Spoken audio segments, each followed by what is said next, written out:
दरो दीवार में सत्ता और शासन तंत्र की रहनुमाई और बेरुखी की दास्तानें हैं, जो आज भी जिंदा हैं, अपने उन्हीं अतीत की यादों के साथ जिनके चलते इस वजूद की बुनियाद पड़ी। ये सारनाथ है। 2500 साल पहले के मृगदांव और आज के सारनाथ में काफी कुछ बदल चुका है।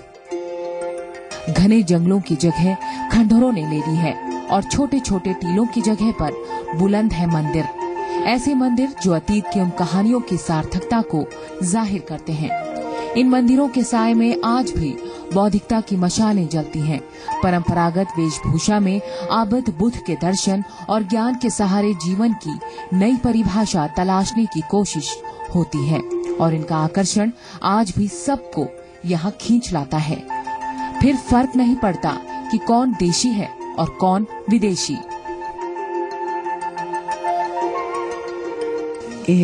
Las palabras que Buda enseñó. Mahatma Buddha के उपदेशों के बारे में पढ़ा है। मुझ पर इसका काफी असर पड़ा है। यहाँ आने का केवल यही कारण है। हम कुल 12 लोगों की टीम आई है। सब बौद्ध धर्म के मानने वाले हैं। सबको महात्मा बुद्ध के उपदेशों ने बहुत इम्प्रेस किया।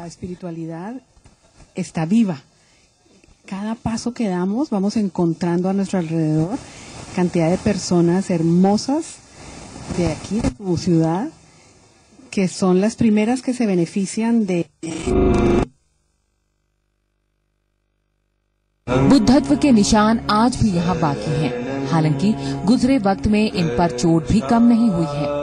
हर दौर की महत्वाकांक्षाओं की चोट यहाँ नजर आती है और ढके सिमटे खंडहरों से भी ये अंदाजा लगाना मुश्किल नहीं है यहाँ का गुजरा दौर कितना खूबसूरत रहा होगा। धमेक स्तूप के ठीक सामने धर्मराज का स्तूप का अवशेष आज भी मौजूद है। इसका निर्माण भी सम्राट अशोक ने ही करवाया था, लेकिन 1794 ईस्वी में एक मोहल्ले का निर्माण कराने के लिए उस वक्त के काशी नरेश चेत सिंह के दीवान जगत सिंह ने इस स्तूप से ईंटें निकलवा ली, जिसके बाद इसका अस्तित्व ही मिट गया। ये तो बस एक मिसाल है। सारनाथ में ऐसे ना जाने कितने ही स्तूपों का अस्तित्व खत्म हो गया है, या फिर जो बचे वो कुछ इस तरह नजर आते हैं। काशीराज चेत सिंह के दीवान जगत सिंह की ये कारस्तानी आज भी टीस पैदा करती है। हालांकि अब इसे लेकर कुछ कहने का ज्यादा मतलब नहीं है, लेकिन ये वाकया इसलिए भी जानना जरूरी है ताकि इतिहास में गुम हो चुके धर्मराजिका स्तूप का मौखिक अस्तित्व तो बरकरार रहे। वो चेत सिंह का एक दीवान था जगत सिंह, जिसके नाम पर आज भी बाजार है जगतगंज। तो चेत सिंह उस बाजार को बनाने के लिए यहाँ स्तूप था, धमेक स्तूप था, उसके पास एक और स्तूप था राजा धर्मी का स्तूप। तो उससे ईंटें निकालने के लिए उसने उस स्तूप को गिराना शुरू कर दिया, ब्रिक बाई ब्रिक, ईंट बाई ईंट जो है उसको ध्वस्त कर दिया। और आज देखेंगे वो स्तूप तो है ही नहीं, उसका प्लिंथ मिल जाएगा। उसके बाद जब धमेक पर हाथ लगाने लगा तो उस समय जोनाथन डंकन करके यहाँ पर ये रेजिडेंट थे, कमिश्नर थे, तो उन्होंने उसको रोका। उनको लगा कि ये ऐतिहासिक स्थल है, यहाँ का महत्व है, उन्होंने रोका। ये वो स्थान है जहाँ पर भगवान बुद्ध को सही मायनों में बुद्धत्व की प्राप्ति हुई। मान लीजिए अगर बोध गया में बोधत्व प्राप्त करने के बाद भगवान बुद्ध हिमालय की किसी कंदरा में एकांत साधना में लीन हो जाते तो क्या दुनिया का एक अद्भुत विचारधारा से साक्षात्कार होता? क्या वैदिक काल की जटिल कही जाने वाली परंपराओं से जूझते वर्ग को विकल्प मिल पाता? यकीनन नहीं। लिहाजा इस रूप में भी सारनाथ का अपना एक खास महत्व है, जिसे प्राचीन काल में ऋषिपतन या मृगदांव के नाम से जाना गया। बोध गया में ज्ञान प्राप्त करने के बाद बुद्ध ने अपने उन पुराने 5 शिष्यों की तलाश शुरू की जो उनकी कठोर साधना से परेशान होकर उन्हें छोड़ गए थे। पता चला कि 5 मृगदांव में रहते हैं। बुद्ध यहाँ पहुँचे और आज के चौखंडी स्तूप के पास इन 5 तपस्वियों से मुलाकात हुई, जहाँ उन्हें बुद्ध ने पहली बार 4 आर्य सत्य का उपदेश दिया और यहीं से शुरू हुई धर्म प्रचार की प्रक्रिया, जिसे धर्म चक्र प्रवर्तन के नाम से जाना गया। सारनाथ का इम्पोर्टेंस बहुत महत्वपूर्ण है, बहुत श्रेष्ठ है, क्योंकि बुद्ध की संदेश का शुरुआत सारनाथ से ही।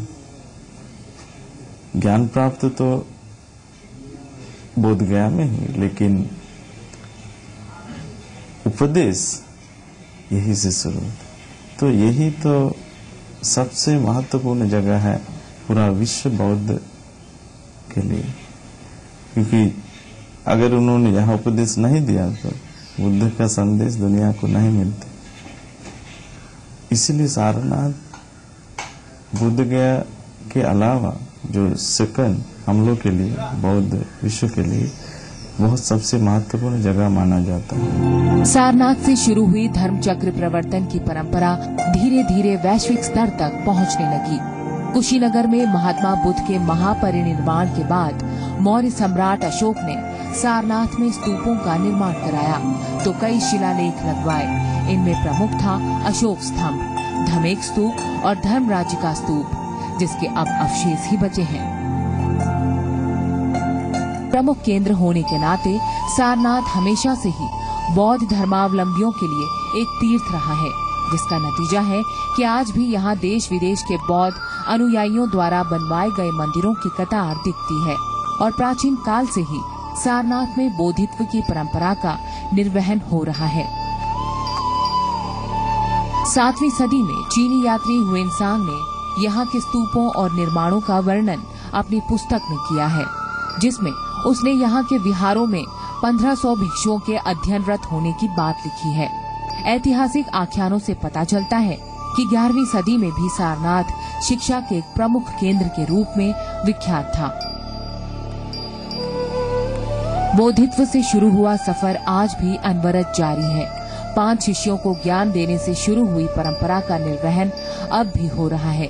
सारनाथ बौद्ध धर्म के सभी मतों के लिए एक ऐसा स्थल है जहां से उन्हें प्रेरणा मिलती है और बुद्ध से साक्षात्कार का एहसास होता है।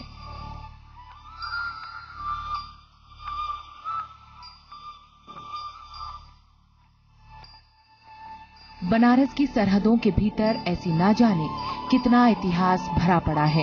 एक ऐसा इतिहास जो प्राचीन, मध्यकालीन और आधुनिक तीनों कालों में सर्वोत्तम है और सबसे अलग है। विविधता के बाद भी यहाँ एकत्व की भावना है। अलग अलग मान्यताएं जरूर हैं, लेकिन उन सबको समेट कर चलने की ललक भी है और जिजीविषा भी। क्या कहीं दुनिया में देखी है ऐसी मिसाल?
ग्रंथों में इसे सिंहपुर कहा गया और माना जाता है कि जैन धर्म के 11वें तीर्थंकर श्रेयांसनाथ का जन्म यहाँ से थोड़ी दूर पर हुआ था।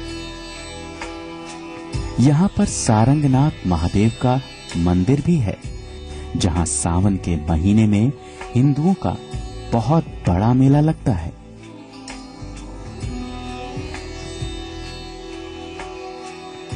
सारनाथ में अशोक का चतुर्मुख सिंह स्तंभ, भगवान बुद्ध का मंदिर, धार्मिक स्तूप, चौखंडी स्तूप, जैन मंदिर,